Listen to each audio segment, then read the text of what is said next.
Hello everyone, this is Rishabh Singh and I welcome you all on study IQ platform. मैंने आपको बताया कि हमारी नई सीरीज स्टार्ट हुई है जहां पे हम कोशिश करते हैं कि आपको जो भी करंट इश्यूज है उसको इजी लैंग्वेज में समझाने की कोशिश करें। और पीछे मेरे आप देख रहे होंगे कि हेडिंग लिखा हुआ है कि Finland joins NATO in major blow to Russia over Ukraine war. आपको पता होगा कि फिनलैंड ने ऑफिशियली नेटो को ज्वाइन कर लिया है। अब ऑफिशियली ज्वाइन करने के बाद इसका क्या इंपैक्ट रहेगा रशिया और यूक्रेन वॉर पर। और सबसे इंपॉर्टेंट चीज यह है कि फिनलैंड बहुत सालों से, यानी कि वर्ल्ड वॉर 2 की अगर बात करें, जब वर्ल्ड वॉर 2 खत्म हुआ था उसके बाद से लेके 2023 तक पूरी तरीके से न्यूट्रल कंट्री था, यानी कि वो किसी भी तरीके के कोई एग्रेशन या लड़ाई झगड़ा में इन्वॉल्व नहीं होता था। पर ऐसा क्या हुआ कि 2022 की स्टार्टिंग से ही जो फिनलैंड है और साथ ही साथ जो स्वीडन है उन्होंने नेटो की जो मेंबरशिप है उसके अप्लाई करना स्टार्ट कर दिया था। क्योंकि फिनलैंड और स्वीडन दोनों की अगर हम बात करें तो हिस्टोरिकली ये दोनों देश जो हैं, ये जो दोनों कंट्रीज हैं, ये न्यूट्रल रहे हैं। ये किसी भी सेकेंड वर्ल्ड वॉर के बाद से किसी भी कोई भी वॉर में का उसका पार्ट नहीं रहे। तो ऐसा क्या हो गया कि दोनों देशों ने अप्लाई किया मेंबरशिप और फिनलैंड को मिल गया। पर स्वीडन की जो कंडीशन है, स्वीडन को क्यों नहीं चाह रहा है कि टर्की जो है, टर्की ब्लॉक कर रहा है स्वीडन की मेंबरशिप को। यानी कि फिनलैंड और स्वीडन दोनों ने साथ में मेंबरशिप के लिए अप्लाई किया था। बहुत टाइम तक टर्की ने उनकी मेंबरशिप जो है वो रोकी हुई थी, पर एट लास्ट टर्की ने फिनलैंड को हामी भर दी कि ठीक है आप ज्वाइन कर सकते हैं। पर स्वीडन की जो मेंबरशिप है उसको अभी तक टर्की ने ब्लॉक किया हुआ है। तो आज हम उसको भी समझेंगे कि क्यों टर्की ने स्वीडन की जो मेंबरशिप है उसको वो पास नहीं होने दे रहा है, उसको वो अलाउ नहीं कर रहा है। और क्या कंडीशन है टर्की की, क्या शर्त रखा है कि अगर जब तक स्वीडन ये चीज नहीं मानेगा तब तक हम स्वीडन को अलाउ नहीं करेंगे कि वो नेटो का मेंबर बन सके। तो ये सारी चीजें इंटरेस्टिंग न्यूज है, सारी चीजें आपको बहुत ही इजी भाषा में समझाने की कोशिश करूंगा। और वीडियो को स्टार्ट करने से पहले एक चीज बोलूंगा कि जो भी आपके डाउट्स हुआ करें या आपको अगर सीरीज अच्छी लग रही है, जो मैं वीडियोस लेके आ रहा हूं आपको अच्छा लग रहा है, तो वो भी आप कमेंट्स में बताइए। कोई डाउट रह जा रहा है तो वो भी बताइए। और क्या सीरीज, अलग सी सीरीज आप चाहते हैं वो भी पिन डाउन में बताइए। जो भी आपको कहना है वो कमेंट्स में जरूर बताइए, क्योंकि कमेंट्स को मैं मॉनिटर करता हूं और कमेंट से मुझे पता चलता है कि जो मैं सीरीज लेके आ रहा हूं वो कितना आपके लिए बेनिफिशियल है, कितना आपके लिए यूजफुल है और मैं एक्स्ट्रा क्या चीजें ला सकता हूं। तो कमेंट जरूर किया करिएगा।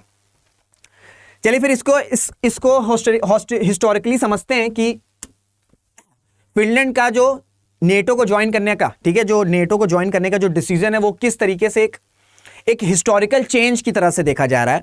क्योंकि मैं अगर आपको बताऊं तो सोवियत और फिनलैंड के बीच एक लड़ाई हुई थी वर्ल्ड वॉर 2 के समय में, जिसे विंटर वॉर कहा जाता था। ठीक है, जिसे विंटर वॉर कहा गया था।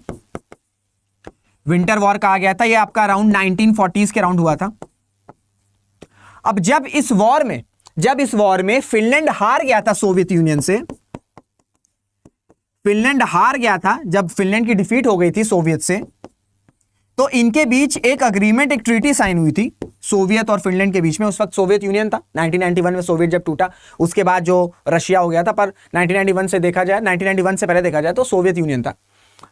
तो इन दोनों के बीच में ट्रीटी साइन हुई थी और ट्रीटी में यह था कि फिनलैंड पे कभी भी जो सोवियत यूनियन है या जो रशिया है वो कभी भी अटैक नहीं करेगा। ठीक है, वो कभी भी अटैक नहीं करेगा। और इन रिटर्न फिनलैंड को ये प्रॉमिस करना होगा कि फिनलैंड हमेशा न्यूट्रल रहेगा, हमेशा न्यूट्रल रहेगा। यानी कि अगर किसी भी दशा में सोवियत की अगर जंग चल रही है तो फिनलैंड इसके अपोनेंट्स को सपोर्ट नहीं करेगा। इनको सपोर्ट भी ना करो चलेगा, पर इनके अपोनेंट्स यानी कि सोवियत के अपोनेंट्स को भी नहीं सपोर्ट करना चाहिए।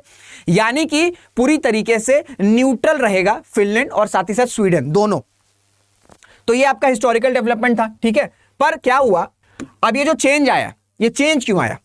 आपको पता है कि फरवरी 2022, ठीक है, फेब 2022, फरवरी 2022 रशिया क्या करता है? रशिया यूक्रेन पे अटैक करता है।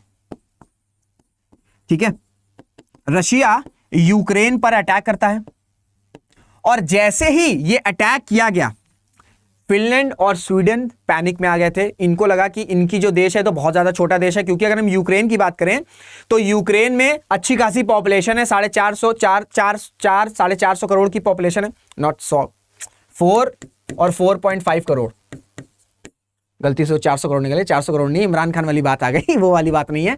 4 से लेके 4.5 करोड़ की पॉपुलेशन है यूक्रेन की। ठीक है, तो इस वजह से जो यूक्रेन है ना वो गुरिल्ला वॉरफेयर कर ले रहा है। ठीक है, वो रशिया को या रशिया की जो फोर्सेस है उनको कैसे ना कैसे करके कुछ चैलेंजेस प्रोवाइड कर दे रहे हैं और साथ ही साथ आपकी जो वेस्टर्न कंट्रीज है वो सपोर्ट कर रही हैं। पर अगर हम फिनलैंड और स्वीडन की बात करें, ठीक है। अगर हम फिनलैंड और स्वीडन की बात करें तो ये दोनों देश बहुत छोटे हैं, इनकी पॉपुलेशन बहुत ज्यादा कम है कंपेयर टू यूक्रेन। साथ ही साथ एक पीस लविंग देश है। आप देखो कि कोई भी ऐसे इंडेक्स आते हैं ना, हैप्पी इंडेक्स वाले, ठीक है, या लाइफस्टाइल इंडेक्स वाले, जितने भी इंडेक्स रहते हैं ना, ह्यूमन इंडेक्स, ये सब में आप देखोगे स्वीडन और फिनलैंड हमेशा टॉप पे रहते हैं। तो एक बहुत ही शांत देश है, कोई इनकी कोई बहुत बड़ी सच आर्मी नहीं है, ठीक है, बहुत ज्यादा इंटरनल इश्यूज नहीं होते हैं। तो यूक्रेन के कंपेयर में फिनलैंड और स्वीडन बहुत ज्यादा कमजोर हैं, और अगर रशिया इन पे अटैक करेगा, अगर रशिया इन दोनों देशों पर अटैक करेगा तो बहुत इजीली इनकी जो बाउंड्रीज उनको कैप्चर कर सकता है, क्योंकि यूक्रेन में तो इतनी टफ फाइट दी जा रही है, पर वो टफ फाइट हम एक्सपेक्ट नहीं कर सकते हैं कि स्वीडन और फिनलैंड भी दे। तो जब अटैक किया रशिया ने यूक्रेन पे, तो फिनलैंड और जो स्वीडन की गवर्नमेंट है उनके अंदर पैनिक आ गया, ठीक है। उनको लगा यार रशिया के क्या भरोसा, रशिया क्या पता कल को यूक्रेन पे अटैक करने के बाद हम पे भी अटैक कर सकता है। अब आप कहेंगे कि जब दोनों के बीच में ट्रीटी साइन हुई है, जब फिनलैंड और सोवियत के बीच में ट्रीटी साइन हुई कि भाई हम आप पे नहीं अटैक करेंगे, तो क्यों घबरा रहे हैं फिनलैंड, क्यों इन्होंने अप्लाई किया? देखिए इसमें क्या ट्विस्ट है। ऐसी ही एक ट्रीटी हुई थी 1994 के अराउंड रशिया और यूक्रेन के बीच, ठीक है। रशिया और यूक्रेन के बीच एक ट्रीटी साइन हुई थी, जिसमें ट्रीटी में यह था, रशिया ने बोला था कि यूक्रेन आप हमें अपने न्यूक्लियर, ठीक है, जो भी आपके न्यूक्लियर आर्सेनल्स हैं आप हमें वापस कर दीजिए, ठीक है, आप हमें वापस कर दीजिए, और इन रिटर्न हम आप पे कभी भी अटैक नहीं करेंगे।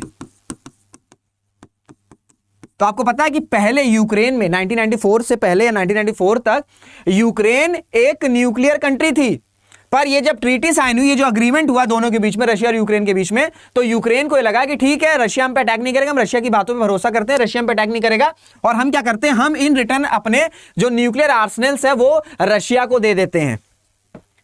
तो अगर सपोज करिए ये अग्रीमेंट नहीं हुआ होता, यूक्रेन ने अपने न्यूक्लियर आर्सेनल्स नहीं दिए होते, तो क्या रशिया अटैक करता?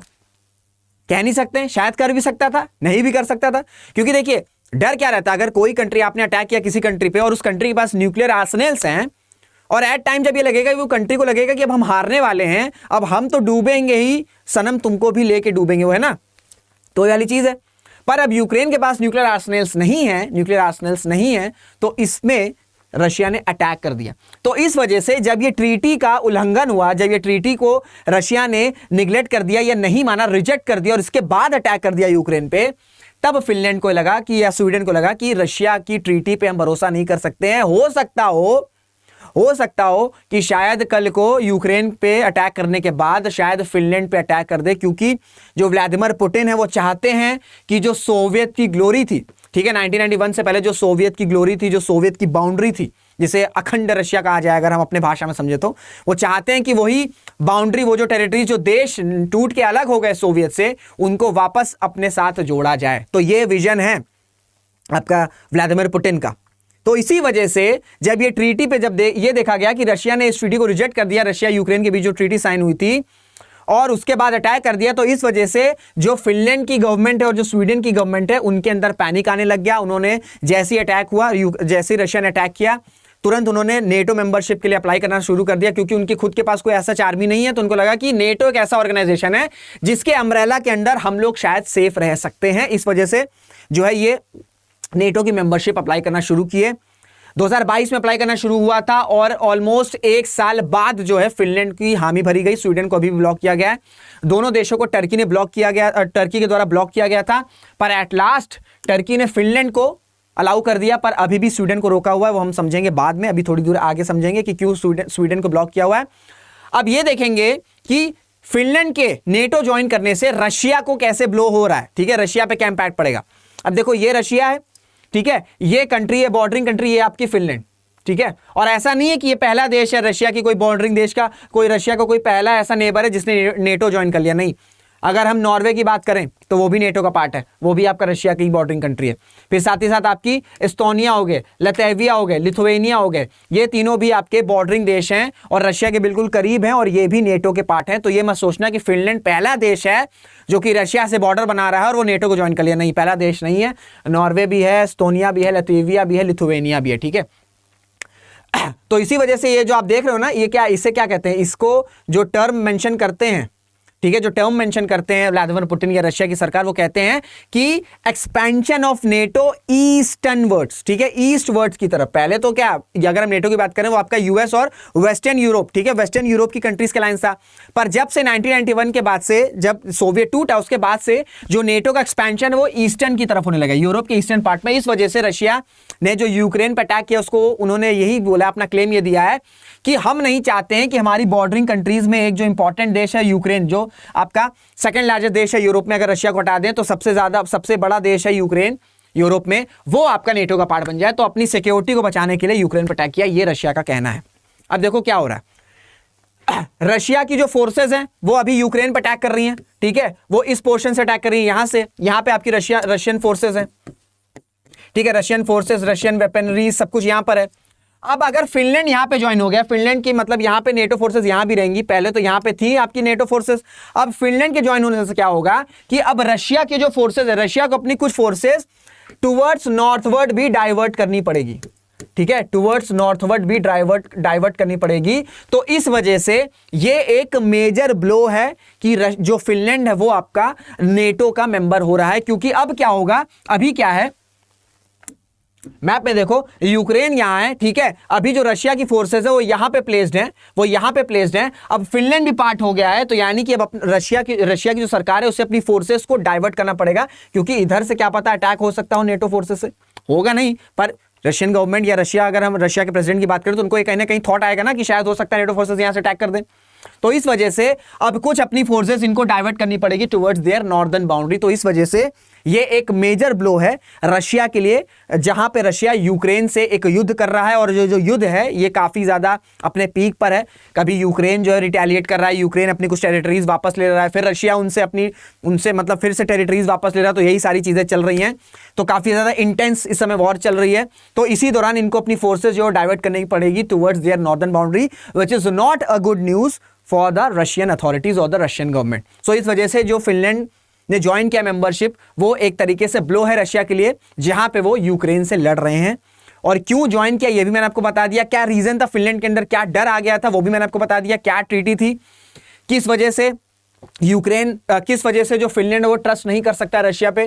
जैसे कि रशिया ने अटैक किया यूक्रेन पे, कैसे अटैक किया था मैंने आपको वो ट्रीटी बता दिया 1994 की, ठीक है। अगर वो यूक्रेन वो ट्रीटी साइन नहीं करता तो क्या पता ये शायद अटैक ही नहीं होता, क्योंकि अगर यूक्रेन के पास भी न्यूक्लियर आर्सेनल्स होते तो शायद रशिया अटैक नहीं कर सकता। इसी वजह से जो समय यूक्रेन के प्रेसिडेंट हैं, ठीक है, ज़ेलेंस्की, वो चाह रहे हैं कैसे ना कैसे करके यूक्रेन के पास भी न्यूक्लियर वेपन्स आ जाएं, क्योंकि उनको लग रहा है कि अगर यूक्रेन के पास न्यूक्लियर वेपन्स आ जाएंगे तो वो एकमात्र सोर्स है कि जो यूक्रेन की टेरिटरी है वो सेफ हो सकती है, उस पर रशिया वापस अटैक नहीं करेगा। क्योंकि कोई भी बड़ा देश हो, अगर किसी भी देश पर अटैक कर रहा है और उसको ये पता है कि उस देश के पास न्यूक्लियर आर्सेनल्स हैं या जो न्यूक्लियर वेपन्स हैं, तो ऑब्वियस सी बात है कि वो देश, जो बड़ा देश है, वो अटैक करने से पहले थोड़ा सोचेगा। तो इस वजह से ज़ेलेंस्की कहीं ना कहीं ये ट्राई कर रहे हैं कि वो यूक्रेन को कैसे ना कैसे करके एक न्यूक्लियर पावर बना दें, जिसके लिए रशिया ने कड़े शब्दों में क्रिटिसिज्म किया। और उन्होंने बोला है कि अगर हमें लगेगा कि जो यूक्रेन है वो कहीं ना कहीं से इनको न्यूक्लियर वेपन्स प्रोवाइड किए जा रहे हैं, चाहे वेस्टर्न कंट्रीज के द्वारा, वो टैक्टिकल न्यूक्लियर मिसाइल्स छोड़ देंगे। तो ये काफ़ी ज़्यादा इंटेंस एक जियोपॉलिटिक्स है, ठीक है, इसको हल्के मत लेना, ये बहुत ही पेचीदा टाइप की जियोपॉलिटिक्स है। पर मैंने आपको कोशिश करी कि आपको बहुत ही ईजी भाषा में दोनों चीजें समझा दूं कि फिनलैंड क्यों ज्वाइन किया, हिस्टोरिकली वो न्यूट्रल क्यों था, बाद में 2022 में ऐसा क्या हो गया कि उसने अपनी मेंबरशिप के लिए अप्लाई किया। क्योंकि ये तो बहुत इजी सी बात है कि भाई रशिया ने यूक्रेन पर अटैक कर दिया, इस वजह से फिनलैंड भी चार होगा। पर क्यों अटैक किया, किस वजह से फिनलैंड भरोसा नहीं कर सकता है, ये सारी निटी ग्रिटी मैंने कोशिश करी कि आपको समझा सकूं। तो ये था पूरा फिनलैंड का इशू, ठीक है। अब ये क्वेश्चन उठ रहा है, ठीक है, अब नेटो मेंबर ये क्वेश्चन कर रहे हैं कि ठीक है, फिनलैंड को तो ज्वाइन कर दिया है, फिनलैंड को तो ज्वाइन कर दिया है, पर अब ऐसा क्या हो गया है कि जो टर्की है वो स्वीडन को वेट करा रहा है। यानी कि after Finland joins NATO, why is Turkey making Sweden wait. अब देखिए, ये आपको बहुत ही आसान भाषा में समझाने की कोशिश करता हूं। अगर हम स्वीडन के कंट्री की बात करें, स्वीडन एक देश है, ठीक है, बहुत ही प्यारा देश है, बहुत ही शांत देश है, ठीक है। अब स्वीडन का एक लॉ है, ठीक है, इसको ध्यान से सुनना, स्वीडन का एक कानून है, और कानून यह है कि किसी भी देश का कोई भी व्यक्ति अगर स्वीडन में आके, ठीक है, स्वीडन में आके एसाइलम, यानी कि अगर वो पनाह मांग रहा है, ठीक है, पनाह या एसाइलम एक टर्म होता है, अगर वो पनाह मांग रहा है तो वो स्वीडन उसको अलाउ कर देंगे, और स्वीडन तब तक इस पर्सन को इस पर्सन को या इस व्यक्ति को तब तक अपने होम कंट्री नहीं भेजेंगे जब तक स्वीडन को ये रियलाइज हो जाएगा कि हाँ, इस व्यक्ति को कैपिटल पनिशमेंट नहीं दी जाएगी जिस देश को बिलोंग करते हैं। एक बार फिर से समझो, स्वीडन एक बहुत ही प्यारा देश है, बहुत ही शांत देश है। इनका एक कानून है और वो कानून ये है कि कोई भी व्यक्ति अगर किसी भी देश का, ठीक है, कोई भी देश में कोई टेररिज्म भी है, ठीक है, कोई टेररिस्ट ऑर्गेनाइजेशन भी है, कोई टेररिस्ट व्यक्ति भी है, अगर वो आके पनाह मांगेगा, एसाइलम मांगेगा स्वीडन में, तो स्वीडन उनको अलाउ कर देगा, ठीक है। और स्वीडन इस पर्टिकुलर पर्सन को तब तक उस देश वापस नहीं भेजेगा जहां पे उसने क्राइम कमिट किया है, जब तक स्वीडन को लगेगा कि हाँ, वहां पे उस आदमी को कैपिटल पनिशमेंट नहीं दी जाएगी। कैपिटल पनिशमेंट यानी कि फांसी, ठीक है, कैपिटल पनिशमेंट नहीं दी जाएगी। यानी कि स्वीडन को जब तक ये रियलाइजेशन नहीं होगा कि हाँ, जब तक उनको ये नहीं लगेगा कि इस व्यक्ति को जो हम वापस भेज रहे हैं अपने देश, उनके देश में, तब तक अगर उस व्यक्ति को कैपिटल पनिशमेंट नहीं प्रोवाइड की जाएगी, तब तक जो है हम उसको वापस नहीं भेजेंगे। यानी कि जब तक स्वीडन एश्योर नहीं हो जाएगा, ठीक है, कि जिस व्यक्ति को हमने असाइलम दिया है अब हम वापस भेज रहे हैं उसको अपने देश में, अगर तभी हम वापस भेजेंगे कि जब तक उस व्यक्ति को उसके देश वाले या उसकी जो अथॉरिटीज है उसे कैपिटल पनिशमेंट या फांसी ना दें। क्यों? क्योंकि स्वीडन जो है वो अपने देश में कैपिटल पनिशमेंट के अगेंस्ट है और वो नहीं चाहता है कि देश में किसी भी देश में किसी को भी कैपिटल पनिशमेंट की सजा दी जाए। कानून थोड़ा सा अजीब सा है, पर ये काफी होलिस्टिकली, काफी रिलीजियसली इस कानून को मानते हैं। तो अब सपोज करिए, एग्जांपल से और बता देता हूं आपको, कोई व्यक्ति है, कोई भारत में किसी ने कुछ वॉर ऐसा क्राइम कमिट किया है, कुछ भी ऐसा टेररिस्ट और एक्टिविटीज करी है और वो भाग के स्वीडन चला गया, ठीक है। अब यहाँ पे, ठीक है, यहाँ के लिए वो बहुत बड़ा एक क्रिमिनल है या टेररिस्ट है, पर स्वीडन उसको पनाह देगा और स्वीडन तब तक भारत को वापस नहीं लौटाएगा जब तक स्वीडन को एश्योर हो जाएगा कि भारत उस पर्टिकुलर व्यक्ति को कैपिटल पनिशमेंट की सजा नहीं देगा। तो भी चाहे वो उस व्यक्ति ने rarest of the rare crime किया हो, तो भी स्वीडन जब तक ये एश्योर नहीं कर लेगा कि इस व्यक्ति को कैपिटल पनिशमेंट नहीं सुनाई जाएगी भारत के द्वारा, तब तक उस पर्सन को वो वापस भारत नहीं भेजेगा। समझ में आ गया क्या लॉ है? अब आप कहेंगे ये टर्की से क्या है सर, इससे क्या कनेक्शन है टर्की का? समझो, कर्ड्स एक माइनॉरिटी, आपने नाम सुना होगा कर्ड्स, ठीक है। कर्ड्स एक कम्युनिटी है, माइनॉरिटी कम्युनिटी है टर्की में, ठीक है। टर्की में एक माइनॉरिटी कम्युनिटी है। कर्ड्स क्या है? कर्ड्स की जो कम्युनिटी है ये चाहते हैं कि इनका एक सेपरेट देश बने, एक ग्रेटर रीजन बने, जिसे लोग कहते हैं कुर्दिस्तान। ठीक है। अब ये जो कुर्दिस्तान का रीजन है, इसमें टर्की के भी कुछ रीजन है।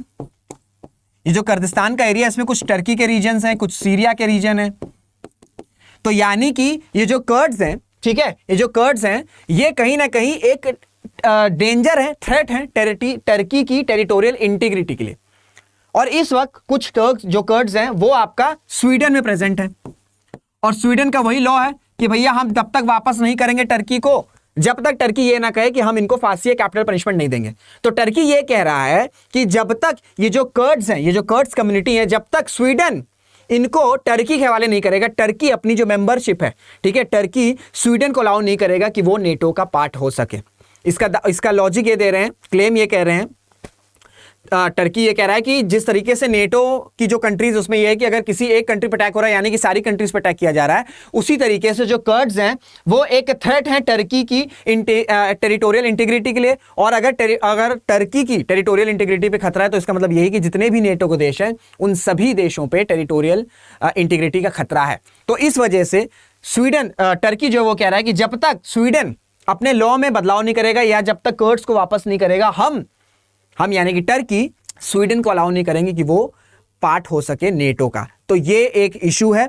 अब आपको मैं एक बार मैप से बता दे रहा हूं कि कौन सा कुर्दिस्तान का एक लार्जर एरिया, मैप पे आपको समझ में आ जाएगा। देखिए ये जो शेडेड रीजन है ना, पिंकिश, थोड़ा सा पिंकिश रीजन, ये क्लेम करते हैं कि जो कर्ड्स कम्युनिटी है वो ये क्लेम करते हैं कि ये एक लार्जर कुर्दिस्तान बनेगा, जिसमें देखिए कुछ टर्की के भी रीजन है, कुछ सीरिया के भी रीजन है, ठीक है, थोड़ा बहुत अर्मेनिया के। तो ये एक टर्की के लिए टेरिटोरियल थ्रेट है और इस वजह से टर्की जो है वो और टर्की ने इसलिए क्लेम किया कि जो कर्ड्स हैं वो टेररिस्ट हैं, वो टेररिस्ट ऑर्गेनाइजेशन है, क्योंकि वो टर्की को बांटना चाहते हैं, टर्की को तोड़ना चाहते हैं।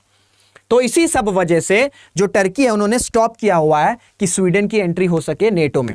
अब सवाल यह है कि क्या स्वीडन, ठीक है, क्या स्वीडन अपने लॉ को चेंज करेगा, ठीक है, जो मैंने आपको लॉ बताया और जिससे वो बहुत रेगुलरली फॉलो करते हैं, क्योंकि इस वक्त स्वीडन को बहुत ज्यादा नीड है नेटो की मेंबरशिप में या नेटो का पार्ट होने के लिए। वो चाहते हैं, डेस्परेट हैं, काफी ज्यादा पैनिक है स्वीडन की सरकार के में कैसे ना कैसे करके नेटो का पार्ट हो जाए, ताकि उनको एक सेफ्टी कंसर्न मिल जाए और उनको ये लगे कि हाँ यार रशिया पे, अगर रशिया पे अटैक करेगा तो कल को नेटो फोर्सेस हमको प्रोटेक्ट करने आ सकती हैं।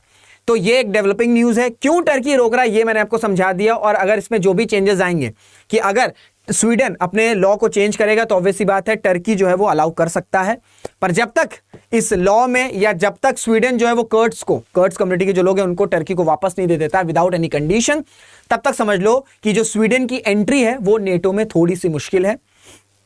तो ये एक डेवलपिंग न्यूज है। जब भी इसमें कुछ भी डेवलपमेंट होगा, कुछ नया डेवलपमेंट होगा, आपको जरूर से जो स्टडी IQ का प्लेटफॉर्म है वहां मिल ही जाएगा। और जो भी कंसर्न है, जो भी इशू था स्वीडन और टर्की का, वो मैंने कोशिश किया कि आपको बहुत ही इजी भाषा में समझा दूं। साथ ही में आपको कुर्दिस्तान का क्या इशू है वो भी मैंने आपको मैप से बता दिया। मेरा ऑब्जेक्टिव ये रहता है कि करंट की जो न्यूज रहती है वो तो ठीक है, करंट के साथ साथ आपको स्टैटिक का भी बैकग्राउंड दे दूं और करंट जो हो रहा है वही बता दूं, ताकि आप एक चीजों को कोरिलेट कर लें। क्योंकि देखो यूपीएससी में या कोई भी स्टेट पीएससीज में आपको अगर अच्छे से अपनी अंडरस्टैंडिंग बनानी है तो आपको एक ट्रिक पता होनी चाहिए, और वो ट्रिक है कि आपको पता होना चाहिए how you relate your static portion with the current issues. तो ये सबसे ज्यादा इंपॉर्टेंट है। तो मेरी कोशिश, जो भी वीडियोस, जो भी मैं टॉपिक्स लेके आता हूं, कोशिश यही रहती है कि आपके स्टैटिक पोर्शन को भी क्लियर कर दूं जो करंट इश्यूज चल रहा है, और साथ ही साथ जो करंट में डेवलपमेंट हो रही है तो मैं आपको बताता हूं। तो उम्मीद करता हूं आपको चीजें समझ में आई होंगी। छोटी सी इन्फॉर्मेशन यही दूंगा कि अगर आपको सीरियसली एक बार यूपीएससी की प्रिपरेशन करनी है या स्टेट पीएससी की तैयारी करनी है या दोनों को एक साथ करनी है, तो आपको कुछ नहीं करना, आप मेरा कोड अप्लाई कर सकते हो। मेरा कोड है RS Live।